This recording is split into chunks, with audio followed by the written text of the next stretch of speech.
রায়হান রাফি পরিচালিত তুফান সিনেমাটি মুক্তি পাবে ঈদুল আজহায়। এই তুফান সিনেমায় শাকিব খানের বিপরীতে অভিনয় করেছেন কলকাতার জনপ্রিয় অভিনেত্রী মিমি চক্রবর্তী এবং বাংলাদেশ থেকে নাবিলা। সবথেকে চমকের বিষয় হলো এই তুফান সিনেমায় খলনায়ক হিসেবে থাকছে চঞ্চল চৌধুরী এবং কলকাতা থেকে থাকছেন যিশু সেনগুপ্ত।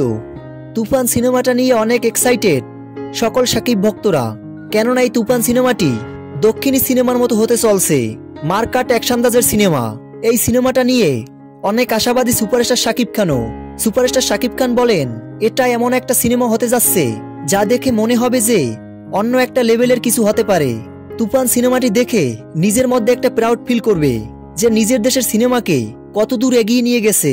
জানা যায় তুফান সিনেমা শুটিং হচ্ছে ভারতের রামোজি ফিল্ম সিটিতে এবং তুফানের শুটিং সেট থেকে সুপারস্টার শাকিব খানের বেশ কয়েকটি ছবি প্রকাশ করা হয়, যা প্রকাশের সাথে সাথে মুহূর্তেই লুপে নেন সকল শাকিব ভক্তরা। ছবিগুলো দেখে প্রশংসায় ভাসাচ্ছেন ভক্তরা। অনেকেই বলছে তুফান সিনেমাটি সত্যি এবার বাংলা চলচ্চিত্রে নতুন ইতিহাস গড়বে।